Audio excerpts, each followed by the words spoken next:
Friends, इस video में हम बात करेंगे कि ऑर्गेनिक और नेचुरल टेरेस गार्डन इसमें क्या डिफरेंस होता है और हमको क्या करना चाहिए। ऑर्गेनिक हमको फॉलो करना चाहिए या naturally, like I will tell you what is natural, उसको फॉलो करना चाहिए। और ठीक है, तो लेट्स स्टार्ट। तो अभी तो मेरा देखो ये टेरेस गार्डन है फ़िलहाल, जस्ट टूर कि हम कहाँ पे जो है अपना गार्डनिंग कर रहे हैं। तो ये हमारा क्यारी है, राइट, एल शेप में है ये, 30 बाई 40 ऐसे होगा ये, और 2 फीट हाइट 2 फीट विड्थ क्यारी का। तो ये है, और हमारे पास कुछ गमले इधर हैं और कुछ गमले इधर हैं टेरेस पे। टेरेस, और थोड़ा हमारे पास बॉटम में भी कुछ एरिया है, मैं आपको क्विकली शो करता हूँ। इसके अलावा मेरे पास टेरेस में और कुछ भी एरिया नहीं है। देखो यहाँ पे ये हमारा टेरेस का नीचे प्लांटेशन एरिया है, और थोड़ा ये इधर है हमारे फ्रेंड का है एक्चुअली ये, और मैं उसमें जो है लगाया हूँ अपना ये टर्मरिक वगैरह। वो उधर भी है थोड़ा सा, देखो स्मॉल 2 बाई 2 फीट का ये वाला और ये वाला, इतना ही एरिया है हमारे पास, आप देख सकते हो। तो अभी हम बात करेंगे कि हमें ऑर्गेनिक, देखो एक्चुअली जब हमने स्टार्ट किया था तो ऑफ कोर्स आप गमले खरीदो, उसमें सॉइल खरीदो, उसके बाद फिर नीम खली खरीदो, बोन मील खरीदो, ये वो मतलब ये सारे ऑर्गेनिक प्रोडक्ट हैं, राइट। और ऑफकोर्स इनको खाने से, मतलब इनके द्वारा जो हम मीन्स प्लांट्स ग्रो करते हैं उनको खाने से कोई प्रॉब्लम नहीं है हमको। देखो मीन्स उसमें केमिकल नहीं पड़ा है, दैट इज़ गुड इनफ।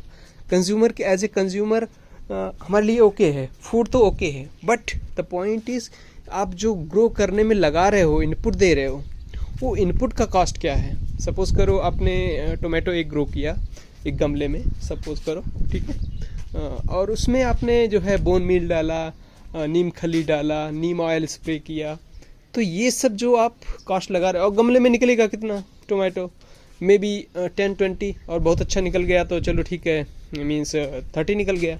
तो 30 टोमेटो मीन्स आपके मार्केट के हिसाब से आप देखोगे तो मे बी 20 रुपये 30 रुपये मान लो। 30 रुपये का आप 5 किलो से ज़्यादा आप नहीं ले पाओगे, वो तो बहुत ज़्यादा हो गया, बहुत ही ज़्यादा हो गया।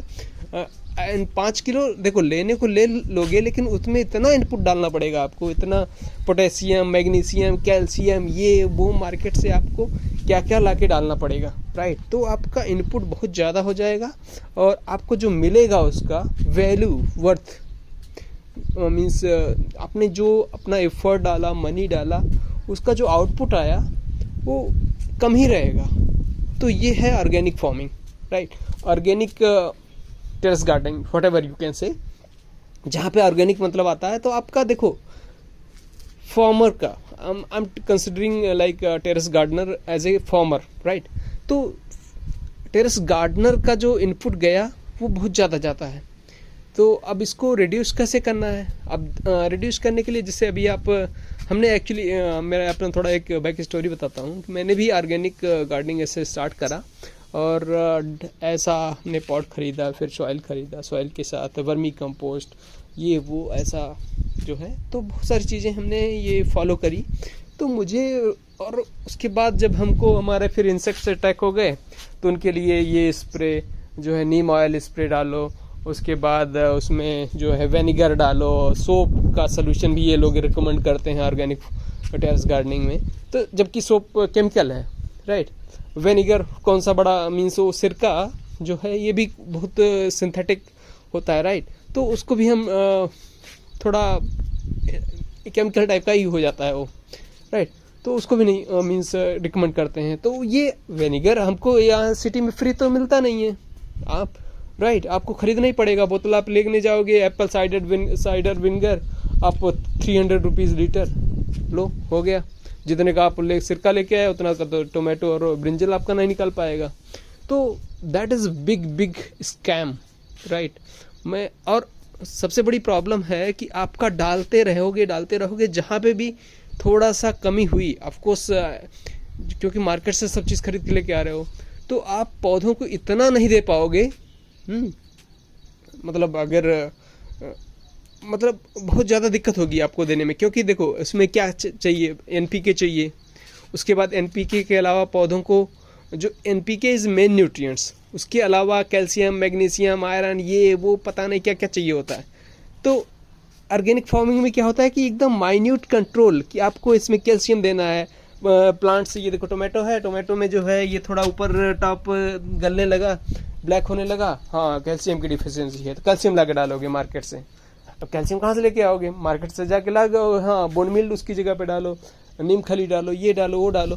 तो आपको पूरा एग्रीकल्चर जो है पढ़ना पड़ेगा भाई। किस चीज़ की कमी है तुम्हें क्या पता? नेचर को समझने की कोशिश ज़्यादा ना करो, नेचर को बस जो चाहिए वो दो, नेचर खुद अपने आप केयर कर लेगी, नहीं तो फिर पागल हो जाओगे।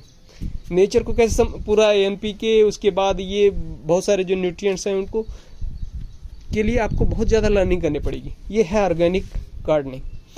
और नेचुरल गार्डनिंग में क्या होता है, तो उसमें क्या है, देखो इनपुट बहुत ज़्यादा लग जाता है और ऊपर से कंट्रोल नहीं होता। मेरा प्रॉब्लम यही था कि जैसे हमने ये सब खरीद के लेके आए, जो है अरे बहुत सारा चीज़ लेके आए, ये तुम्हारा नीम खली पाउडर, सरसों खली पाउडर, उसके बाद ये पत्तियों को ग्रीन करने वाला क्या आता है, वाइट वो शुगर जैसा होता है, I am not remembering the name, बड़े बहुत सारे मार्केट से ऑर्गेनिक शॉप पे जाओगे तो मिलेंगे, बिंदास मिलेंगे। और आपको देखो यहाँ पे नॉर्मली आपके पास थोड़ा पैसा रहता है, शहर में हो और मतलब आप तो फिर लेके आओगे, राइट। तो पैसे बहुत ज़्यादा खर्च हो जाते हैं। ऊपर से ये मैंने बोला ना कि इसमें कुछ ना कुछ न्यूट्रिएंट्स की कमी रह जाएगी और आपका प्लांट्स जो है इंसेक्ट्स अफेक्टेड हो जाएगा। और फिर उसको आप मारने के लिए सुबह शाम उसको आप फीड या वाटर देने के बजाय आप स्प्रे लेके दौड़ते रहोगे सुबह शाम। मेरा यही सिचुएशन था कि सुबह जो है स्प्रे लेके आ रहे हैं, वॉश कर रहे हैं, उसके 2 घंटे बाद उसको हम जो है नीम ऑयल स्प्रे कर रहे हैं। ऐसा यही सिचुएशन था और फिर भी इंसेक्ट्स कंट्रोल नहीं होते थे। जब तक कंट्रोल क्या मतलब कंट्रोल तो होते ही नहीं थे और पौधा जो है ऑलमोस्ट मर ही जाता था। मतलब वो उससे आउटपुट मिलता नहीं था क्योंकि वो इंसेक्ट से अफेक्टेड हो जाता था। तो फिर उसके बाद स्ट्रेस में रहता था। पौधों की लाइफ साइकिल 3 महीने होती है, 4 महीने होती है, ये जो वेजिटेबल छोटे छोटे प्लांट्स होते हैं, राइट। तो उतने में तो उनकी हालत ख़राब हो जाती थी, मर जाते थे। लेकिन natural farming, coming to the natural farming, उसमें क्या है कि देखो आपके प्लांट्स अगर हेल्दी रहेगा, उसमें इंसेक्ट्स नहीं रहेंगे तो हेल्दी नहीं रहेगा, राइट। ये जो है आपका प्लांट हेल्दी रहेगा तो उसमें इंसेक्ट्स नहीं रहेंगे और आपको फिर ये रेगुलर जो है जैसे इसका जो लाइफ साइकिल होता है 3 महीने का लाइफ साइकिल, उसका ब्रेक नहीं होगा तो अच्छी ग्रोथ देगा वो, राइट।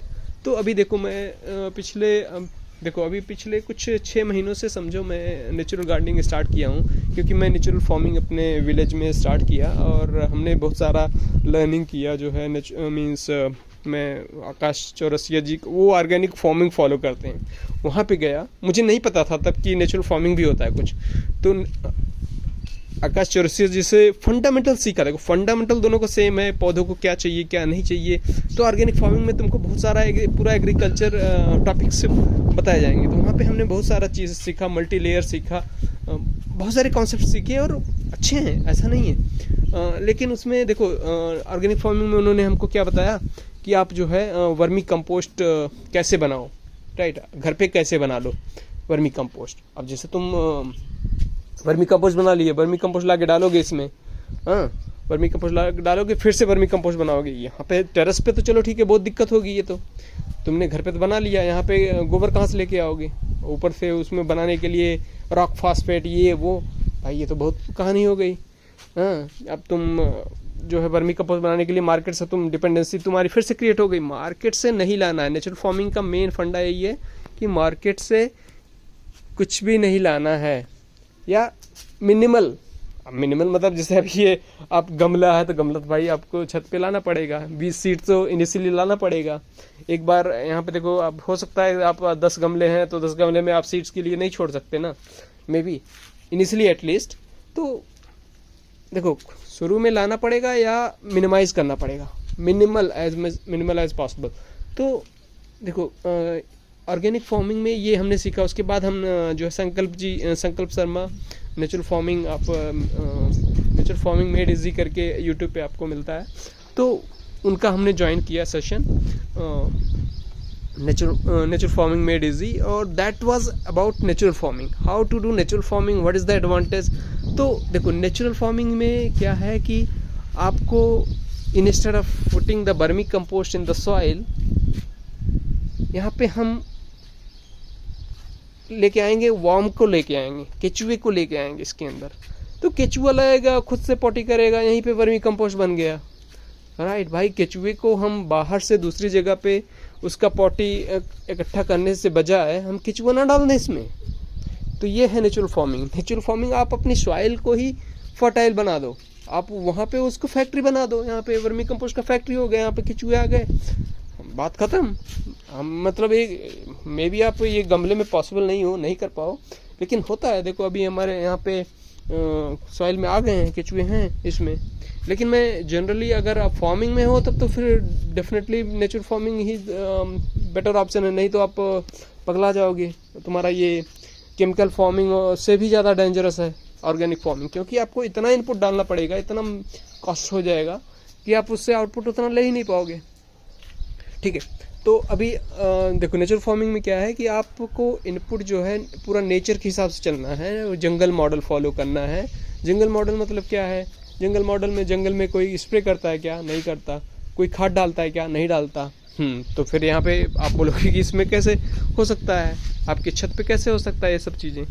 तो मतलब देखो, आप we are going to get closer to natural farming, क्योंकि यहाँ पे रेस्ट्रिक्टेड इन्वायरमेंट है, क्योंकि यहाँ पे हमारा सॉइल स्प्रेड नहीं है, नीचे हमारा मॉइस्चर नहीं बन पाएगा. राइट, तो हमारा एक लिमिटेड इन्वायरमेंट है, तो उसके हिसाब से हमको थोड़ा सा इनपुट, थोड़ा सा वो डालना पड़ेगा. लेकिन we are going to minimise that at least whatever much possible. तो इसमें क्या है कि देखो मल्च, इसमें 2-3 फंडे हैं जो हमको फॉलो करने पड़ते हैं नेचुरल फार्मिंग में. एक तो नंबर 1 होता है मल्चिंग. मल्चिंग आपका 2 तरीके का हो सकता है. एक होता है ड्राई मल्चिंग, एक होता है lime mulching. Dry mulching means ये सॉइल को हम ड्राई लीव्स से कवर कर देंगे. जैसे हमारे पास डेड लीव्स हैं, यहाँ पे देखो, यहाँ पे ये नीम लीफ हमने डाल दिया. ठीक है, ये इंसेक्टिसाइड का भी काम करेगा, मल्चिंग का भी काम कर रहा है. तो सॉइल, देखो नेचुरल फार्मिंग का फंडा ये है कि सॉइल को आप नंगा नहीं रखो, कवर करके रखो. तो ये देखो हमने ड्राई लीव्स यहाँ पे रख दिया, पूरा मल्चिंग हो गया. तो इसका एडवांटेज बहुत सारा होता है. जैसे यहाँ पे जो हमने पानी डाला इवापोरेट नहीं होगा जल्दी से, मॉइस्चर बना रहेगा लंबे टाइम तक, माइक्रोब्स जो हैं इसके अंदर जिंदा रहेंगे. ऑर्गेनिक फार्मिंग में क्या होता है, पूरा भाई क्लीन करके रखो, फंगस लग जाएगा, अरे घंटे का बर्बाद है. मतलब ये पूरा अपना दवा बेचने का पूरा इन लोगों का प्लान. भाई मैं क्लास करता था, अरे प्रवीण जी और ये बिलास जी, पता नहीं क्या क्या यार, हमने ज्वाइन किया ग्रुप, और ये लोग बता के यार पगलवा दिए भाई हमारा. ये उन्होंने फिर अपना प्रोडक्ट भी बना रखा है कि हमारा ये लिक्विड फर्टिलाइजर डाल दो. भाई कब तक खरीदते रहेंगे तुम्हारा. तो उसमें गए तो समझो गए, आप पगला जाओगे. कुछ दिन में आप इनपुट डालते रहोगे, हाँ, उसके बाद शेयर करते रहोगे ग्रुप में, हमने ये ग्रो कर लिया, वो ग्रो. भाई ग्रो तो कर लिया, लेकिन कितना इनपुट लगाया तुमने? That is the big problem. तो we have to be very careful, नहीं तो आप उस ट्रैप में फंस गए तो आपको लग गई. मेरा ऐसे ही लगा. तो ठीक है, देखो इसमें नंबर 1 फंडा है कि आपको ड्राई मल्चिंग करना है, और अगर ड्राई मल्चिंग नहीं करते हो तो आपको लाइव मल्चिंग करना है. देखो यहाँ पे जैसे पालक है, धनिया, मेथी, पालक, कुछ भी ये कवर क्रॉप्स बोलते हैं इनको, क्योंकि ये 1 इंच या 2 इंच ऐसे जाते हैं डीप. तो ये जो है आप उसको सॉइल के ऊपर ऐसे लगा दोगे, तो ये जब ग्रो हो जाएंगे तो पूरा कवर कर लेंगे पूरा सॉइल को. तो सॉइल फिर से कवर हो गई. तो ये मल्चिंग है. राइट, तो आप ड्राई मल्चिंग कर सकते हो या लाइव मल्चिंग कर सकते हो. यहाँ पे देखो ड्राई भी है अलॉन्ग विद दैट. तो ये धीरे धीरे गलता रहेगा, पौधों को खाद भी मिलता रहेगा, माइक्रोब्स तुम्हारे यहाँ पे जिंदा रहेंगे अच्छे खासे, पानी भी इवापोरेट कम होगा. बहुत सारा एडवांटेज है, बहुत सारा एडवांटेज है. आप ये मत डरो कि यहाँ पे ये गंदगी हो गई, यहाँ पे ये पत्तियाँ हैं, इससे फंगस उत्पन्न होगा, ऐसा कुछ नहीं है. देखो अभी मैं बताऊँगा फंडा कि यहाँ पे प्रॉब्लम क्या होता है इंसेक्ट्स का. जब भी देखो, नंबर 1 चीज़ याद रखो कि अगर आपका प्लांट हेल्दी है तो इसमें इंसेक्ट्स नहीं आएगा. That's all, simple. आपको स्प्रे भी डालना नहीं है. हाँ, लेकिन हेल्दी उसको रखने के लिए उसको क्या चाहिए. अभी आप ऑर्गेनिक फार्मिंग में जाओगे, अरे भाई इसको कैल्शियम, मैग्नीशियम, ये वो. भाई तुमको इतना लर्निंग कहाँ से आएगा. इवन एग्रीकल्चर जो करके आएगा उसको भी शायद नहीं पता होगा कि अरे भाई इसको क्या डिफिशियंसी हो गई. तब तक तो पौधा स्ट्रेस में आ जाएगा। तो भाई उसको नेचर के भरोसे छोड़ो, उसको जो चाहिए खाद जो है, जैसे तो इसमें कंपोस्ट हम बताएंगे अभी क्या देना है, वो आप उसको दोगे तो नेचर जो है अपने आप, इसको मालूम है भाई उसको क्या लेना है, उसको कैल्शियम लेना है, मैग्नीशियम। आप इसको एक समझो आपने खाना जो है इसको दे दिया, जो है एक कंपोस्ट दे दिया, और उस कंपोस्ट में सब कुछ है। आपको ये अलग अलग नहीं डालना है भाई, ये कैल्शियम के लिए चूना लेके आग डाल दिए, मैग्नीशियम के लिए ये डाल दिया, आयरन के लिए आयरन का पानी ला के डाल दिए। ऑर्गेनिक फार्मिंग में यही करते हैं, वो सब नहीं करना है आपको। आप सीधे कंपोस्ट डाल दिए, सपोज करो जैसे आप वर्मी कंपोस्ट लाते हो, वर्मी कंपोस्ट में सब कुछ होता है मोस्टली, राइट। तो अब उसमें पौधे को जो चाहिए होता है वो लेता है। मैं वर्मी कंपोस्ट पे आऊँगा, वर्मी कंपोस्ट यूज़ करना है नहीं करना है वो बाद में डिसाइड करना, क्योंकि वो हम मार्केट से लेके आते हैं, वो नहीं करना है। तो देखो फ्री का पहली बात तो ये मल्चिंग आपके पास लीव्स मिल जाएगा आजू बाजू में, मतलब बहुत सारे ट्रीज, पेड़, किसी भी चीज़ की पत्तियाँ हमने स्टार्ट भी करा था, जो नीचे भी इसके सॉइल के बहुत सारे पड़े हुए हैं, सड़ रहे हैं, अपना खाद बन रहे हैं। देखो अभी पूरा हमारा गार्डन अभी तो क्लीन है और हेल्दी है। तो नंबर 1 तो ये मल्चिंग हो गया, बेसिक फंडामेंटल। नंबर 2 है आप को जो है जिससे खाद के रूप में आप कंपोस्ट, राइट। पौधे को जो है देखो खाना चाहिए, जितना आप इनपुट दोगे आउटपुट उतना ले सकते हो। यही होता है ऑर्गेनिक फार्मिंग में। हम आपको जितना जो है, जिससे आपको इस गमले में बहुत सारा लेना है टोमेटोस, अभी हमारे पास 1-2 आ रहे हैं। आप सोचो यहाँ पे बहुत स्ट्रेस में आ गया था ये, इसमें जो है कुछ हमने कंपोस्ट वगैरह नहीं डाला था पिछले साल से, और पिछले साल से पूरा ये वाश हो गया था। तो बाद में मुझे समझ में आया कि अरे इसमें कंपोस्ट नहीं है, तो मैं इसमें डाला फिलहाल, तब ये थोड़ा सही हुआ। अभी देखो तो गमले में देखो ये है। तो कुल मिला के अभी इसमें जो है ये गमले में अगर आप रेगुलर खाद डाल रहे हो, पानी डाल रहे हो, आप इसका मेंटेन करके रख रहे हो, तो इसमें आउटपुट आएगा, राइट। तो अभी इसमें रेगुलर आउटपुट के लिए आपको क्या करना पड़ेगा, खाद अब जैसे नेचुरल फार्मिंग में क्या करना पड़ेगा, तो उसके लिए आप देखो इसमें 2-3 फंडे हैं नेचुरल फार्मिंग में। जिससे एक तो होता है जीवामृत, एक होता है तुम्हारा ये गौकृपामृतम, और ये ताराचंद बेलजी, ये सब मुझे नहीं पता। मैं ये 2 फॉलो करता हूँ कि जैसे एक जीवामृत बना लेता हूँ कभी कभी, जिससे हमको और गौकृपामृतम। तो जीवामृत में क्या होता है कि आपको गोबर चाहिए होता है, देसी गाय का गोबर और देसी गाय का मूत्र, राइट, और 1 किलो आपका चना। आप देख लेना, जैसे बेसिक फंडा में बता रहा हूँ, उसमें गोबर, मूत्र और बेसन ये चाहिए होता है। और गौकृपामृतम में आपको सिर्फ गौकृपामृतम कल्चर चाहिए होता है। गौकृपामृतम कल्चर हमारे पास है फ़िलहाल हैदराबाद में, अगर कोई आसपास में मैं दे दूंगा। बाकी आपको एरिया में आप गूगल करोगे तो आपको मिल जाएगा, या जो है गुजरात के जिन्होंने बनाया हुआ है गौकृपामृतम, गोपाल भाई सुतारिया, उनसे आप कांटेक्ट करके ले सकते हो, आपको बोतल मिल जाएगा। तो गौकृपामृतम के लिए वो कल्चर चाहिए होता है 1 बोतल, और उसमें देसी गाय की छाछ बना लो, मट्ठा, खट्टा वाला है तो ज़्यादा बेटर है, खट्टा ही कर लो किसी तरह से, तो वही ज़्यादा अच्छा रहता है। तो 1 लीटर गौकृपामृतम, 1 लीटर मट्ठा और 1 किलो गुड़ डाल लो उसमें। बस ये मिला के आप 7 दिन तक रखो, उसके बाद रेडी हो गया। तो मैं क्या करता हूँ कि मैंने जो है बना रखा है ये कल्चर जो है गौकृपामृतम, क्योंकि यहाँ पे देखो टेरेस पे गाय का गोबर लेके आना, मूत्र लेके आना, बेसन भी जो है, बेसन फिलहाल खरीदना पड़ेगा, राइट। वो थोड़ा सा कॉस्ट इफेक्टिव फिर भी नहीं लगा मुझे। तो मैं क्या करता हूँ, गौकृपामृतम अभी हमारे पास है, देखो वहाँ पे ड्रम दिख रहा है ब्लू कलर, मैं दिखाता हूँ।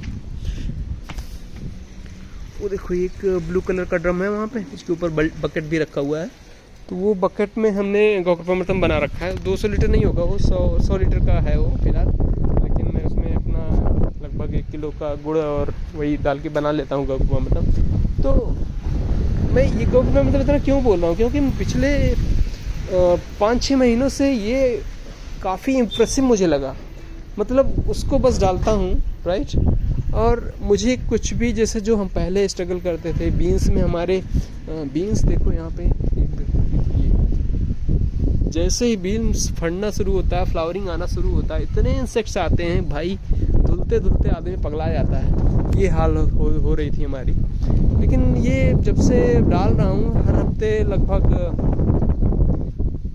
हर हफ्ते लगभग डाल देता हूँ, मैं स्प्रे कर देता हूँ या सॉइल में डाल देता हूँ। एक बार महीने में एक बार बनाता हूँ उसको और पूरा चलता रहता है उसको, क्योंकि अब जैसे 50 दिन में लगभग ख़त्म कर दो तो ज़्यादा अच्छा है। एक्चुअली चलता है वो, मतलब वो साल भर ऐसे रख रहोगे तो चलेगा, कोई दिक्कत नहीं है। लेकिन क्या है कि उसकी इफेक्टिवनेस जो है होती है 50 दिन अच्छी रहती है, काफ़ी अच्छी रहती है।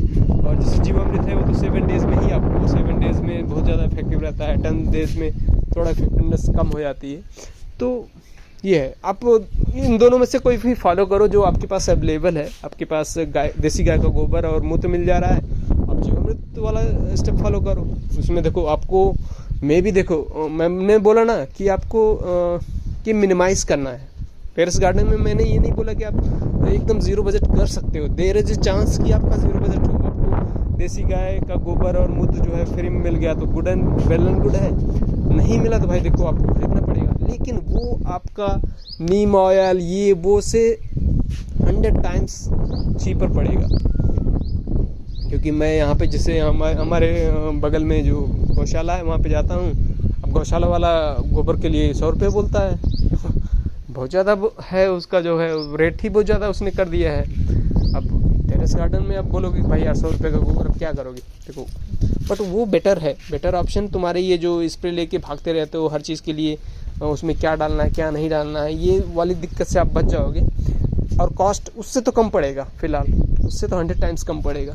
तो फिलहाल गोकृपामृतम में तो आपकी अभी आपको कुछ नहीं खरीदना है। देखो गोकृपामृतम कल्चर फ्री में ही मिल गया, कोई पैसे का दे तो लेना ही नहीं है। गोपाल भाई सुतरिया यही बोलते हैं, पैसे का तो बिल्कुल नहीं लेना है, उसको गाली देना है जो पैसे का आपको दे रहा हो उसको पैसे का आपको बिल्कुल नहीं लेना है। तो गोकृपामृतम में ये हो गया। और बाकी गुड़, देखो गुड़ खरीदना पड़ेगा आपको, सिंपल सी बात है। अब 1 किलो गुड़ खरीदना पड़ेगा भाई, एकदम ज़ीरो। देखो शुरू में तो एटलीस्ट नहीं कर सकते हो, या सब चीज़ उगा रहे हो तो तब तो आप ज़ीरो बजट कर पाओगे। आप गन्ना भी उगा रहे हो, राइट, सब चीज़ नहीं कर पाओगे ना, तो थोड़ा देखो बहुत मिनिमम रहेगा कॉस्ट उसका। तो अपने गोकृपामृतम हम जैसे हर वीक में डाल देते हैं, उसमें कोई रोग नहीं है, अभी तो फिलहाल कोई रोग नहीं है। और सबसे बड़ी बात है कि उसको किसी भी स्टेज में आप डालो। फ्लावरिंग, देखो ऑर्गेनिक फार्मिंग में अगेन ये वाला हेडेक था मेरे पास, अरे भाई ये जो है पौधा फ्लावरिंग कर रहा है तो जो है इसको ये वाला स्प्रे मत डालो, जल जाएगा, मर जाएगा, गिर जाएगा, फ्लावर जो है फ्रूट गल जाएगा। और पता लगा नीम ऑयल थोड़ा सा ज़्यादा हो गया, हाई पीपीएम का हो गया, पत्ता जल गया, नौटंकी बहुत है। अब इसमें क्या है, नेचुरल फार्मिंग में कोई भी स्टेज हो, तुमने अभी सीडलिंग करा है उसी स्टेज में भी गोकृपामृतम डाल दो, कोई दिक्कत नहीं है, एकदम सेट रहेगा। कोई भी स्टेज हो 1 हफ्ते में भैया डाल दो। या मतलब टेक्निकली तो देखो फार्मिंग में हम क्या करते हैं कि इसको 1 महीने में 1 बार डाल दो, गुड इनफ होता है। टेरेस पे यार आप अगर डालना चाहो, मैं बोल रहा हूँ कि अगर डालते हो हर, तो आपको कोई टेंशन नहीं है।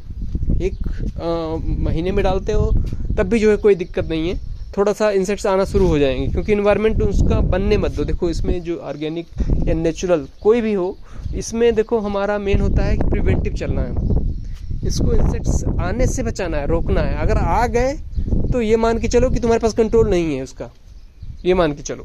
ऑल्दो हम कर लेते हैं उसको, गोकृपामृतम आप डालोगे तो फिर चले जाएंगे, निकल जाएंगे, लेकिन ये मान के चलो कि आपके पास कंट्रोल नहीं है, उसको आने नहीं देना है। आप हर 1 वीक में डालोगे तो एक इन्वायरमेंट, एंटी इंसेक्ट्स इन्वायरमेंट बना देगा, जिससे आपको प्रॉब्लम होगी नहीं, आएगी नहीं।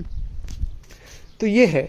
तो नेचुरल फार्मिंग में यही है कि आपको एक कल्चर डालना है, और ये आपका मल्चिंग हो गया। स्प्रे आपका, हाँ देखो अब आप बोलोगे देखो खाद तो हो गया तुम्हारा ये गोकृपामृतम, और खाद के लिए आप देखो जैसे एक गोकृपामृतम को सॉइल में भी डाल सकते हो, एज ए कंपोस्ट भी काम करेगा, और एज ए स्प्रे भी आप यूज़ कर सकते हो उसको। वही सेम चीज़ उसको 10 टाइम्स वाटर में डाल दो और यूज़ कर लो। सॉइल में डालने के लिए भी ऐसे 10 टाइम्स करके, मतलब 10 टाइम्स का थोड़ा डेंस करो, जैसे 3 टाइम्स वाटर डाल दो और 1 मग्गा जैसे वो डाल दो, और 3 मग्गा जो है वाटर डाल दो, ऐसे सॉइल में डाल दो तो यूज़ कर सकते हो। लेकिन देखो सिर्फ गोकृपामृतम मे बी लॉन्ग रन, जैसे फॉर एग्जांपल 1 साल के लिए जो है आप यूज़ कर सकते हो, लेकिन सॉइल में उसको आप ज़्यादा से ज़्यादा लेना चाह रहे हो ना, हर दिन आपको ये चाहिए, कुछ ना कुछ फ्रूट चाहिए, राइट। तो देखो आप जंगल मॉडल फॉलो कर रहे हो। जंगल में क्या होता है कि सब चीज़ अपने आप हो जाता है, कोई इंसेक्ट्स कोई प्रॉब्लम नहीं है। लेकिन आप जब यहाँ पे टेरेस पे करते हो तो थोड़े से एरिया में आपको बहुत सारा लेना होता है, तो आपको बहुत सारा इसमें खाद देना होगा, इनपुट देना होगा, राइट।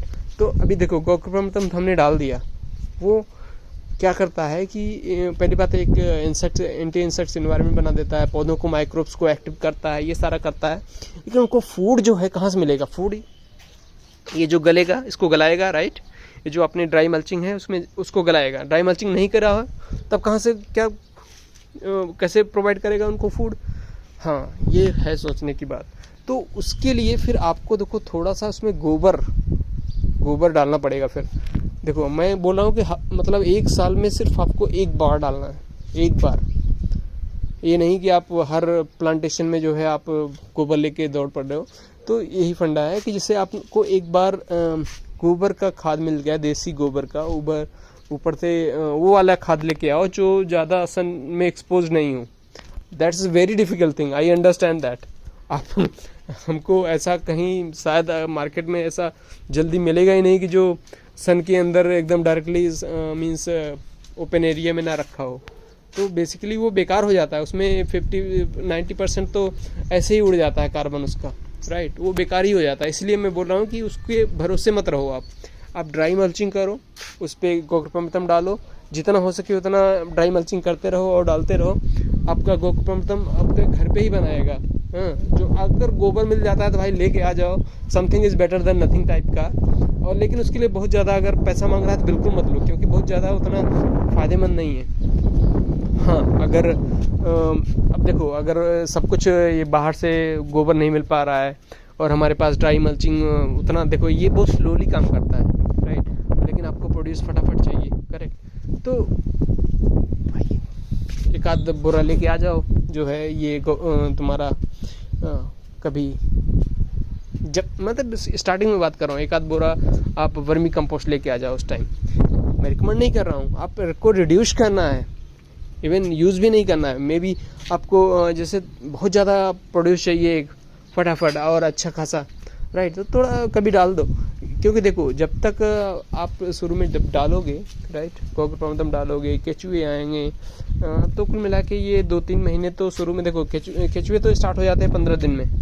गोकर्णमृतम ये हमारे गोपाल भाई सुतरिया जी बोलते हैं, यही हैं। हमने फार्मिंग में हमारा लैंड में हमने देखा था 15 डेज में आ गए थे, सीरियसली आ गए थे, और वो भी केमिकल वाले लैंड पे, राइट।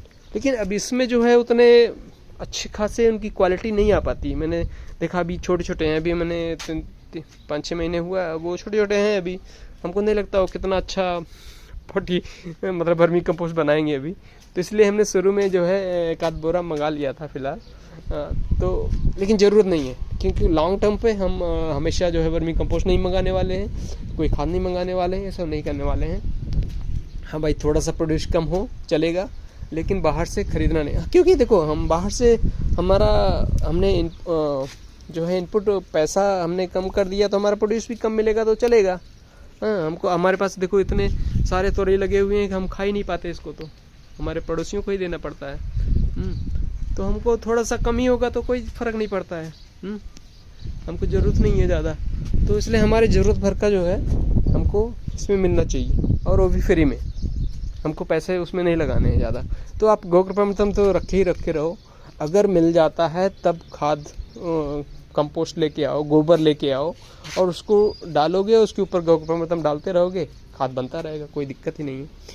तो मेन चीज़ ये है, मल्चिंग गोकर्णमृतम गुड इनफ है नेचुरल फार्मिंग के लिए। आपको you have no need to worry about calcium, magnesium, NPK, this that, forget everything.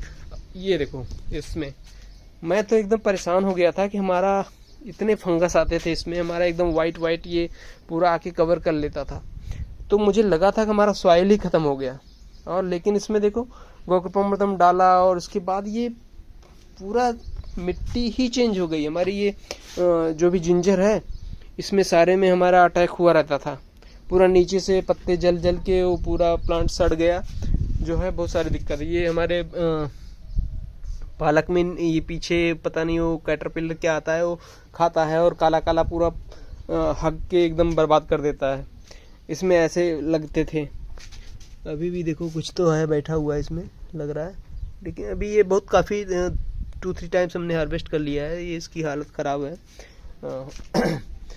तो ये धनिया वनिया देखो, अभी मतलब इसमें इंसेक्ट्स है ही नहीं, अभी इंसेक्ट्स नहीं है। और मैं दिखाता हूँ सब में, मैं दिखाता हूँ ये जिंजर, हाँ जिंजर ही है। तो जिंजर हमारा पिछली साल ही लगाया था हमने, और एकदम छोटे छोटे होके येलो होके बहुत सारे सड़ गए, बहुत सारे मर गए। ये टोमेटो देखो, ये कुछ हमारे कुछ दिन पहले ये थोड़ा स्ट्रेस में थे तो इनको इन्फेक्टेड हो गए हैं। ये देखो ये वायरस। हाँ, अगर ये जो चिल्ली वगैरह में वायरस आ जाता है वो कंट्रोल नहीं होता है। कोई भी केमिकल छोड़ो, आप ऑर्गेनिकली जो है बहुत मुश्किल हो जाता है कंट्रोल करना। आप नीम स्प्रे डालते रहो कुछ भी नहीं होगा, विनेगर डालते रहो या कुछ भी, और उसमें सोप वगैरह डालने को बोलते हैं ऑर्गेनिक में, वो सब नहीं करना है भाई। खाली ये गोकर्णमृतम रेगुलर स्प्रे करते रहो, आपको कुछ भी लर्निंग करने की ज़रूरत नहीं है। नहीं तो आप पूरा एग्रीकल्चर जाके पढ़ लो फिर, अगर ऑर्गेनिक करना है तो इस टाइप का ही फंडा है ऑर्गेनिक का। हाँ, ऊपर से तुम्हारा इतना पॉकेट खाली कर देंगे कि पगला जाओगे। तो ये देखो, ये यहाँ पे तुम्हारा जिंजर अभी देखो काफ़ी हेल्दी है। आई एम रियली इम्प्रेस्ड, क्योंकि मैंने ये स्ट्रगल किया है ना, इतना पैसा और एनर्जी और टाइम हमने वेस्ट किया ना इन लोगों का क्लास ज्वाइन कर करके। जो है मुझे लगा था एकदम हम गार्डनर हो जाएंगे टॉप क्लास वाले और अच्छा खासा ग्रोथ करेंगे। बकवास सब, बस खाली गोकर्णमृतम यूज करो। हाँ, एक बात मैं आपको बताता हूँ मार्केटिंग वाला। देखो, जो आप बिजनेस क्या होता है, देखो जो बिजनेस वाला होता है वो आपको पूरा सब कुछ नहीं देता है। हाँ, जो आप बिजनेस कर रहे हो, आपको जिससे आपको पता लग गया कि आपको वर्मी कंपोस्ट कैसे बनाना है, राइट, तो उसके पास से आप मतलब अगर इजी होगा तो आप खरीद नहीं पाओगे। जैसे आपको वर्मी कंपोस्ट वाला, ठीक है, आपने गोबर आपके पास है तो वो आपको ऐसा चीज़ उसमें इंग्रेडिएंट होगा कि जो आपको मार्केट से लेना पड़ेगा। लाइक तुम्हारा ये रॉक फास्फेट आपको मार्केट से लेके आना पड़ेगा वर्मी कंपोस्ट बनाने के लिए। हो गया काम। अब तुम कुछ भी रख लो, रॉक फास्फेट के लिए जाओगे तो उसका पैसा वो ले लेगा हिसाब से अपने, जितना उसको बेनिफिट चाहिए, राइट। तो बिजनेस में यही है। जैसे अभी आप कुछ भी बिजनेस कर रहे हो, या जैसे आपने लेबर पाल रखा है और उसको आपने सब कुछ सिखा दिया, तो आपके बिजनेस का पूरा इन आउट उसको मालूम हो गया कैसे करना है, वो छोड़ के भाग जाएगा। तो बिजनेस वाले करते क्या हैं कि कुछ ना कुछ जो है उसको पूरा परफेक्ट नहीं नॉलेज होता है। जैसे तुम्हारे बिजनेस में कोई है, किसी को कोई स्प्रे कर रहा है, खाली स्प्रे कर रहा है, उसको ये नहीं बनाना पता है, ये वो मन नहीं पता है। तो मतलब ऐसा ही करते हैं जैसे बिजनेस वाले कि सब कुछ आपको नहीं देते हैं। तो यही चीज़ है हमारा इसमें ऑर्गेनिक वाले जो मार्केट में है। जैसे आपका ये नीम ऑयल है, ये है, तो ये क्या है कि अभी नीम ऑयल आपको बनाने के लिए आप घर पे तो बना नहीं सकते, उसके लिए वो नीम का सीड्स चाहिए होगा, उसको ऑयल निकालोगे, ये वो भाई। अब उसके लिए आपको मार्केट पे डिपेंडेंसी रहनी है, राइट। तो देखो, अभी ये सब चीज़ें आप यूट्यूब पे या मार्केट में आप सुनते हो। ऑर्गेनिक वाला तो हमको भाई बहुत लोगों ने बताया, बहुत सारा हेल्प मिल जाता है।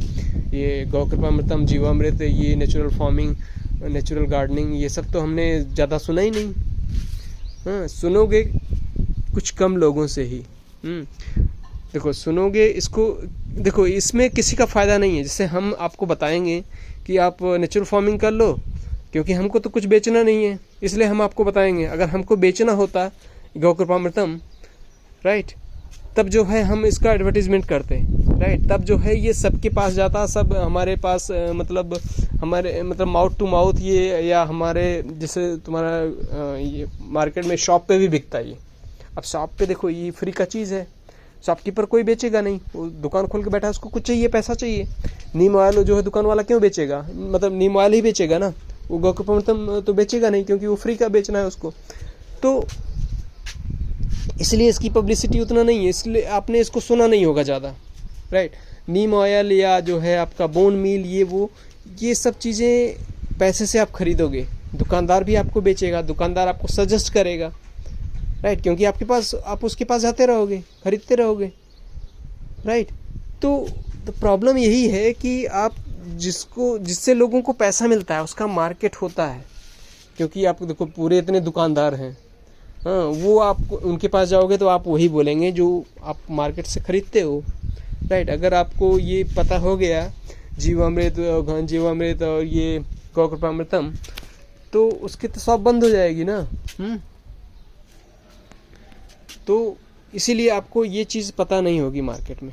वो चीज़ अभी आप 50 ऑर्गेनिक वाला ये ग्रुप ज्वाइन करोगे, सब में यही सब चलता रहेगा, पूरा आपका दिमाग खाते रहेंगे, ये कैल्शियम मैग्नीशियम, आज ये रोग आ गया, वो कंट्रोल नहीं हो रहा, भाई मारते रहो, स्प्रे करते रहो, यही सब चलता रहेगा ज़िंदगी भर, दिमाग ख़राब हो जाएगा और छोड़ छाड़ दोगे ये सब। इसीलिए जो है सिंपल सा आप कल्चर लो फ्री का, और उसको स्टार्ट करो। अगर आपको जो है समझ में नहीं आता है तो आप गोपाल भाई जी से बात करो। नहीं, आपको देखो होना ही होना है, आपको मतलब बेनिफिट इसका मिलना ही मिलना है, फ्री में वो भी, राइट।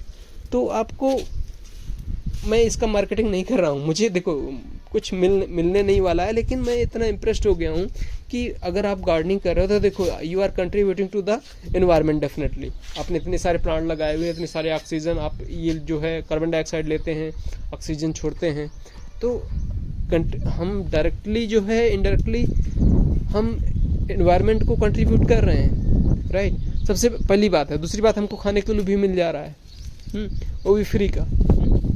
हमको देखो हमारी मेहनत भी जो है फ्री की नहीं है टेक्निकली बोले तो, हमने बहुत इसमें कम से कम 1 घंटा हम डाल देते हैं, राइट। पानी डाल दिए, इसका देख लिए, यहाँ पे स्प्रे किए, तो हमारा टाइम तो जाता है इसमें। तो हम अब ऑर्गेनिक फार्मिंग में भी वही करोगे, टाइम तो दोगे ही, लेकिन उसमें इतना टाइम दोगे कि पगला जाओगे आप दे के। और सबसे बड़ा प्रॉब्लम है वही इनपुट वाला। तो देखो इसका मार्केटिंग आपको ज़्यादा नहीं मिलेगा, ज़्यादा लोग इसमें बताएंगे नहीं। हाँ, कुछ लोग जो सोशल आपको देना चाहते हैं, जो समझते हैं कि हमारी ये सोशल रिस्पॉन्सिबिलिटी है कि लोगों को फ्री का या मतलब इजीली अवेलेबल जो सस्टेनेबल गार्डनिंग या फार्मिंग करवा सकें फ्री में, राइट। जो अब देखो आप इनपुट बढ़ाते जाओगे तो एक दिन होगा कि आप छोड़ोगे, भाई मार्केट से ही ले लो, आप यहाँ पे क्यों करोगे, फिर तब तो छोड़ दोगे ना। तो ये दिक्कत है, इसलिए आप जो है आप ट्राई करो एक बार। अगर आप टायर्ड हो गए हो, ये तुम्हारा नीम ऑयल और ये जो है नीम खली, ये वो हम बहुत सारी चीज़ मार्केट से मंगा के, अमेज़न से, अरे यार महंगा ला के पगला जाते थे। तो आपको वो नहीं करना है, आप अवॉइड करो। आप ये कल्चर ले लो, गौ कृपामृतम से आप स्टार्ट करो। आप सॉइल बना लो पहले, हाँ, जो सॉइल में देखो भाई एक इनिशियली जो है आपको थोड़ा खर्चा तो करना पड़ेगा। मैं ये नहीं कह रहा हूँ कि एकदम ज़ीरो हो जाएगा, ठीक है। एक बार आप मिट्टी वगैरह बना लो, उसके बाद जो है आपको रिड्यूस कर दो। आप कोई भी स्प्रे नहीं, कोई भी खाद मार्केट से नहीं, सिर्फ गौ कृपामृतम डालते रहो, आपका काम हो जाएगा। और बाकी तो आपका यूट्यूब पे आप गौ कृपामृतम सर्च करोगे तो बहुत सारे रेफरेंसेस मिलेंगे, बहुत सारे वीडियोस मिलेंगे, हेल्प मिलेगा, ठीक है। लेकिन कुल मिला के काफ़ी सोल्यूशन है काफ़ी चीज़ों को। नहीं तो हमारे पास देखो अभी ये हमारे में इसमें फंगस है, ऐसा नहीं है देखो कि हमारा पूरा कंट्रोल हो गया है। ऑर्गेनिक में ये मत सोचो कि ऑर्गेनिक में हम इसको एकदम ख़त्म कर देते हैं। देखो इसमें फंगस की वजह से होता है, ये पत्तियाँ ख़राब हो जाती हैं। देखो ये देखो वायरस है। अगर अब इतना रेगुलर हम नहीं डाल पाए ना जैसे पत्तियों पे, तो हमारा ये एक बार इन्फेक्टेड हो गया तो ये प्लांट ही लग रहा है हमको ख़त्म करना पड़ेगा। मैं भी अभी सीख ही रहा हूँ धीरे धीरे। देखो यहाँ पे लौकियाँ बहुत हैं, लेकिन जो है इनको जो है सही नहीं है। लेकिन बाकी और कोई भी इंसेक्ट्स नहीं है। तुरई तो बहुत सारा आ रहा है, टोमेटोज़ भी आ रहे हैं, और हमारे फ्लावर भी रेडी हो रहे हैं धीरे धीरे, और जिंजर भी काफ़ी अच्छा चल रहा है। ओवरऑल गुड है। So that's all I want to add. So go for natural gardening, not for organic. हाँ, अगर मार्केट में मिलता है सामान खरीदने में कोई दिक्कत नहीं, क्योंकि आपको देखो सेम प्राइस में मिलता है। Organic natural is even better, natural even will taste even better, because naturally में क्या होता है कि जैसे ये टोमेटोज़ है, इसका लाइफ साइकिल 4 मंथ है, तो ये 4 मंथ में ही ग्रो होगा और प्रोड्यूस देगा। 4 मंथ में इसका जो है टोमेटो रेड होगा। और जो राइट, अगर इसको आप खूब अच्छा फीड करके सपोज करो एकदम इसमें कुछ बूस्टर डोज डाल दिए, जिसको ऑर्गेनिक में बोलते हैं ना, ये बूस्टर डोज, ये डाल दो वाला बन्न से निकल जाएगा। सीवीड एक्सट्रैक्ट, भाई समुद्र से घास पानी लाके इसमें डालोगे, एक तो पहली बात तो पता नहीं कहाँ से उसको पहली बात खरीदोगे तुम, हाँ जितना डालोगे उतना तो साला ले नहीं पाओगे उसमें, ठीक है। मैं आपको दिखाता हूँ यार, तो मैं मतलब इतना नहीं है, ये काफ़ी प्रोड्यूस अच्छा रहता है। देखो यहाँ पे लदे हुए हैं, वैरायटी भी डिपेंड करता है। यहाँ ये देखो लदे हुए हैं इसमें टोमेटोज पूरा, ऐसा नहीं है। और उसमें कुछ वैरायटी पे भी डिपेंड करता है। देखो यहाँ पे जो कुछ भी बहुत सारे लदे हुए हैं, तो आपका वैरायटी अच्छा है तो आपको ये भी मिलेगा। तो यही है।